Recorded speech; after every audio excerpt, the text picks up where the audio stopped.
3 meses antes de aquella noche en que el río Bravo rugió con furia, Santa Rosalía parecía un caserío adormecido, perdido en medio del polvo y el desierto. Eran pocas casas de adobe, torcidas por el sol inclemente, con techos que crujían al menor viento. Las calles eran apenas surcos de tierra, y cada tarde el repique de la campana llamaba a misa, recordando a todos que la rutina era la única ley que mantenía al pueblo unido. Parecía un lugar tranquilo, olvidado por el mundo. Pero bajo esa calma, la envidia hervía como agua en caldera. Trinidad, la viuda, vivía en un rancho humilde a las afueras.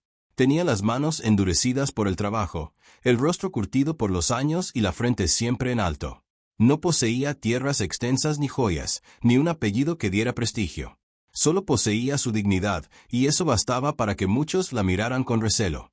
Caminaba por la plaza con paso firme, el rebozo negro cubriéndole los hombros, la mirada fija, serena, sin pedir permiso a nadie. Aquella entereza, en un lugar donde todos dependían del chisme y del juicio ajeno, era vista como un desafío. Las esposas de los comerciantes eran 5. Mujeres de vestidos bordados, manos suaves y lenguas más filosas que navajas. Desde los portales del mercado la observaban pasar, murmurando con sonrisas envenenadas. «Mírenla, siempre tan altiva», decía una. «Lo que le falta de marido, le sobra de soberbia», respondía otra, con un brillo de satisfacción en los ojos. Al principio eran solo comentarios lanzados al viento, pero pronto esas palabras se transformaron en rumores, y los rumores en certezas que el pueblo aceptaba como verdad. El veneno de esas 5 mujeres se deslizó por cada esquina, infiltrándose en las cocinas, en las tabernas, en los rezos del atrio. Y como suele ocurrir, nadie cuestionaba, todos repetían. Trinidad comenzó a cargar con un silencio hostil que la seguía a todas partes. El panadero le entregaba el bolillo sin mirarla a los ojos. El carnicero la atendía de mala gana, como si al tocar su dinero se ensuciara. Los niños, con la inocencia pervertida por los mayores, corrían tras ella lanzándole insultos que apenas entendían. Y ella, firme, no bajaba la cabeza. Era como un árbol viejo resistiendo bajo la tormenta. Pero hasta los árboles más fuertes ceden cuando la tormenta no da tregua. Una tarde, el golpe llegó. Trinidad regresaba del mercado con un costal de maíz sobre los hombros. El sol caía ardiente, el aire olía a tierra caliente. Al llegar al puente, 3 hombres la esperaban. Eran conocidos del pueblo, hombres que se dejaban guiar más por la burla y la obediencia a otros que por su propio juicio. Se interpusieron en su camino, arrebatándole la carga. ¿A dónde tan segura, viuda?, le escupió uno con voz burlona. Ella intentó avanzar, pero un empujón la estrelló contra la baranda de madera. La madera crujió bajo el peso, y antes de que pudiera reaccionar, otro levantó una piedra del suelo. Era grande, pesada, y la arrojó con fuerza contra su frente. El golpe sonó seco, brutal, como el quiebre de una sandía madura.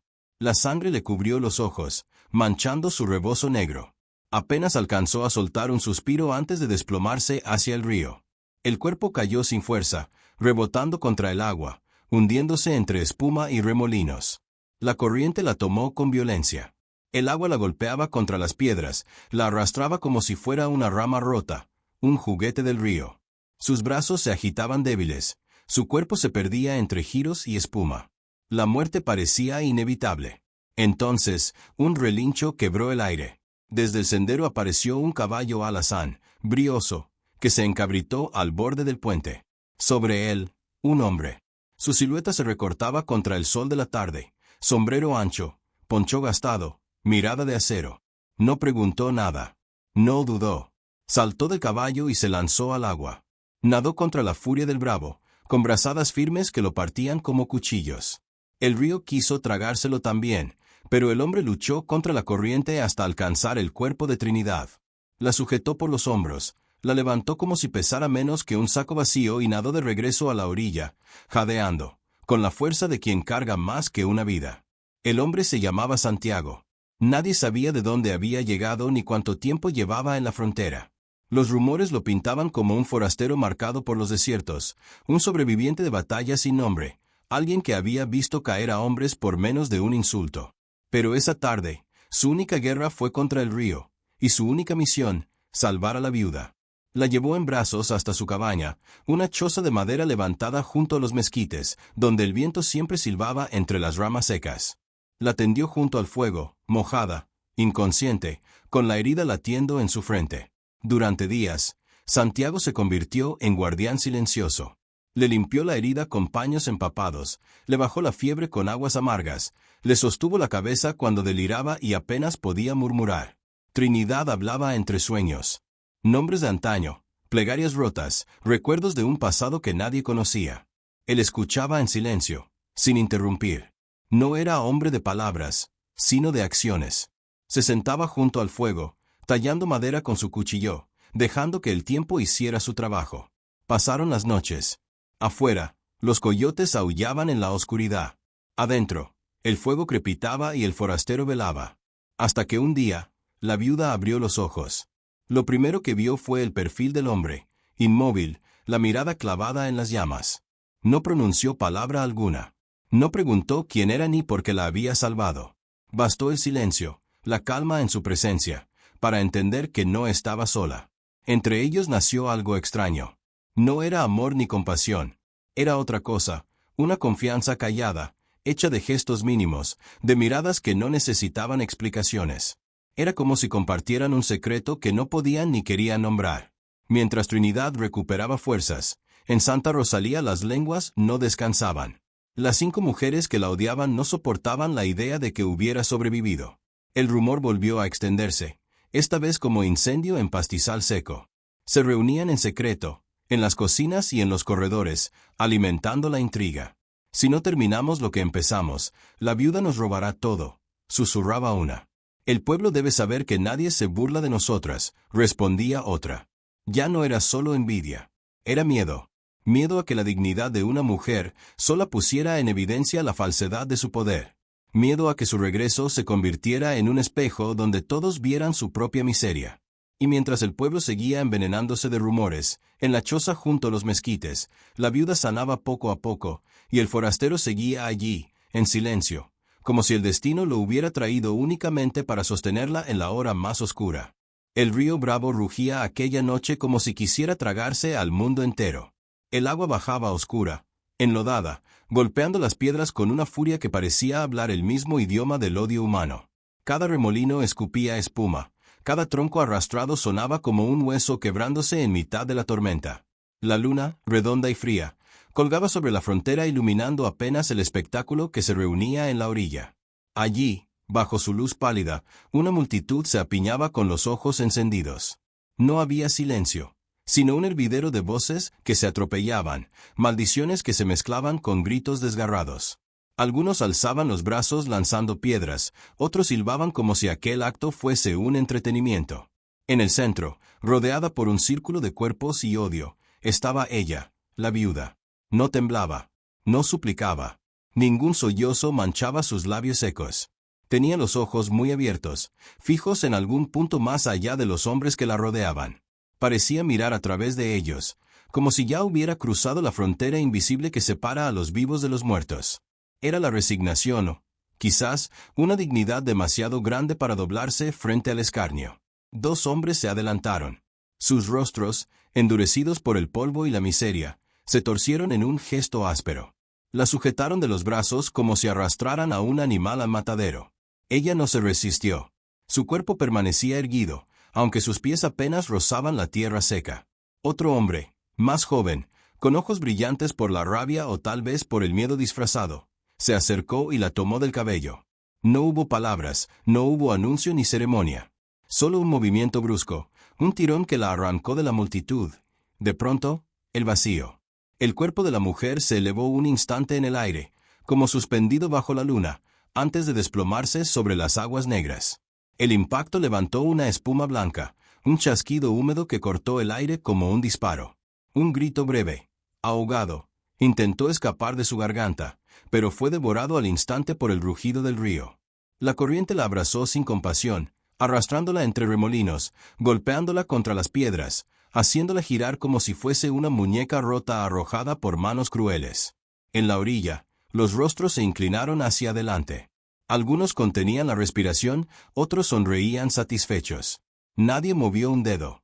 Nadie pensó en lo que significaba aquello. Convencidos estaban de haber limpiado su vergüenza, de haber sellado una condena que ellos mismos habían escrito.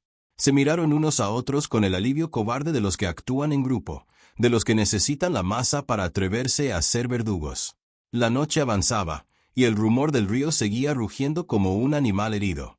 La multitud, poco a poco, comenzó a dispersarse.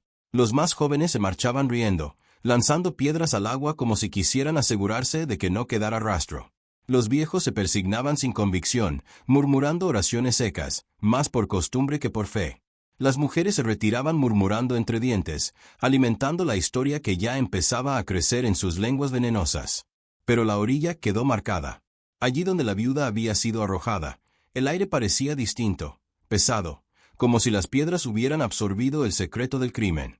El viento arrastraba un eco que no era del todo humano, un murmullo que se confundía con el rugir del agua.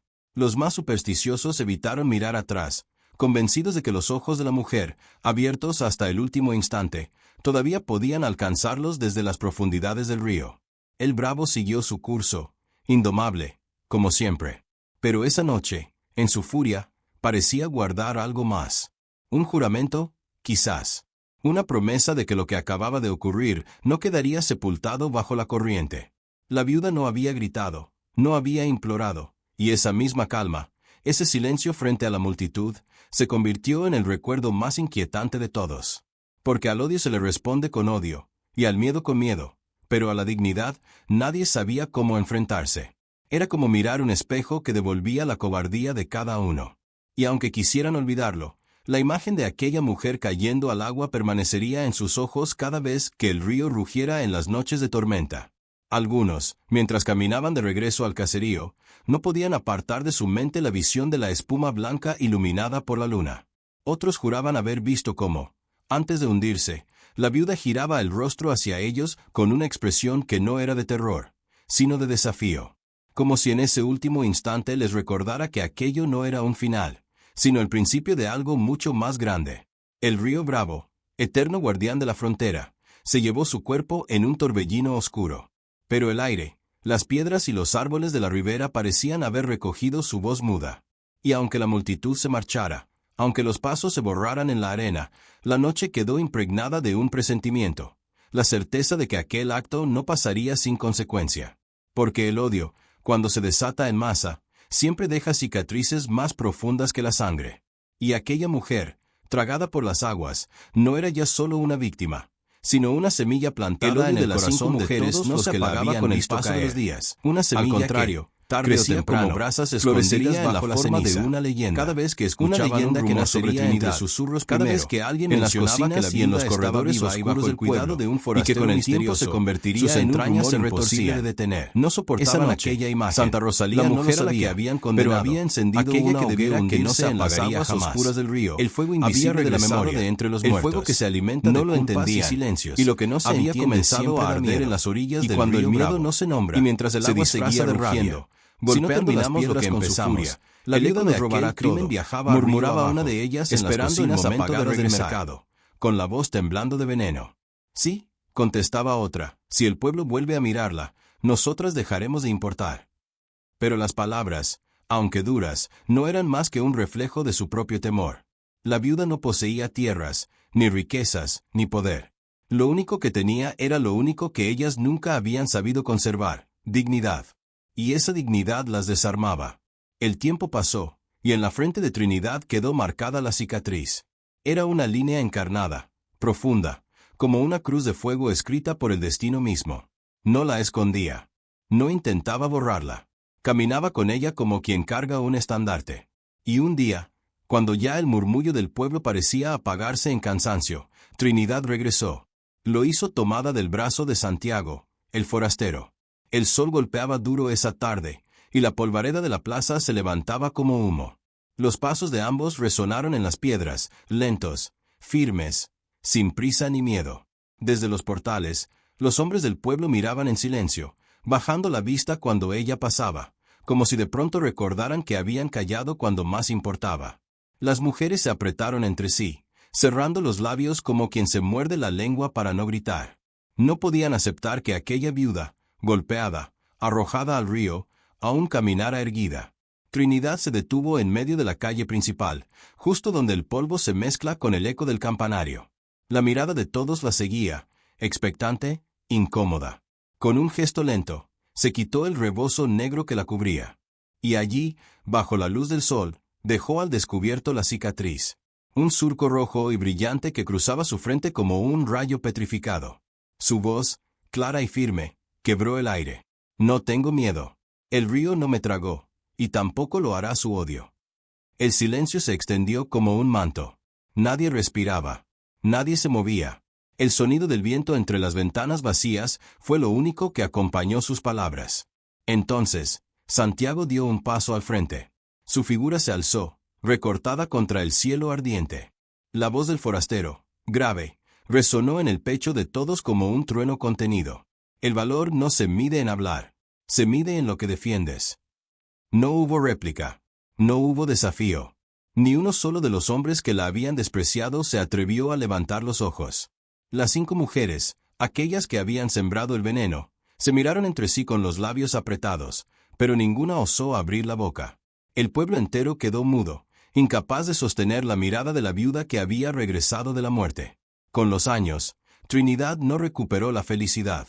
Las heridas del alma no se borran con facilidad, y la soledad seguía acompañándola como una sombra larga. Pero lo que sí recuperó fue lo único que nunca debió perder, su dignidad. Y en aquellas tierras duras del viejo oeste, la dignidad valía más que la vida misma, porque quien la conservaba podía morir, sí, pero jamás sería olvidado. El tiempo castigó a las 5 mujeres.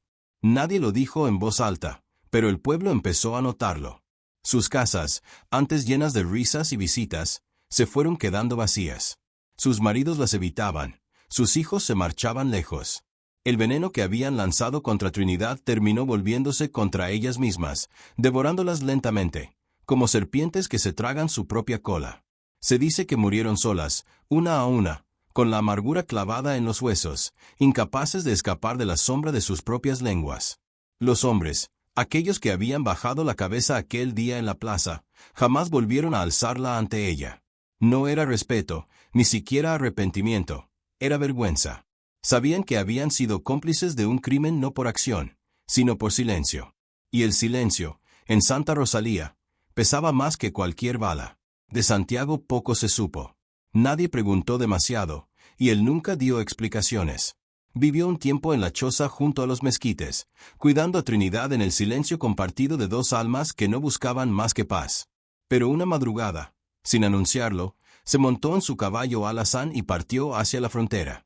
Lo vieron perderse en la línea del horizonte, como un ángel de polvo que había cumplido su misión y ya no tenía nada que hacer entre los hombres. Trinidad quedó sola de nuevo, pero no vacía. Llevaba consigo la cicatriz, la dignidad y la certeza de que había sobrevivido al río y al odio de un pueblo entero.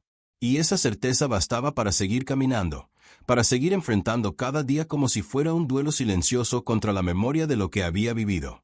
Con el tiempo, su nombre dejó de ser un simple recuerdo. Se convirtió en leyenda. Cuando el río Bravo rugía en las noches de tormenta, los más viejos aseguraban escuchar entre las aguas una voz de mujer, grave y firme, que se mezclaba con el estruendo de las corrientes. Aquí sigo, el odio no me ahogó. Y así nació una de las leyendas más oscuras del viejo oeste. No hablaba de oro ni de balas, no de bandidos ni de sheriffs, sino de algo mucho más profundo. Era la historia de una mujer que enfrentó la envidia, que soportó la traición y que volvió de la muerte con la frente en alto. Una historia de odio, dignidad y justicia. Porque en esas tierras, donde la ley siempre llegaba tarde, la justicia caía como un rayo, inesperada, brutal, imposible de detener. Dicen que todavía, en Santa Rosalía, cuando alguien osa levantar falsos contra otro, siempre hay quien recuerda la cicatriz de Trinidad. Y basta con pronunciar su nombre en voz baja para que el silencio caiga sobre todos, como si la viuda misma estuviera allí, observando, recordándoles que ni el río, ni el odio, ni el tiempo lograron quebrarla jamás.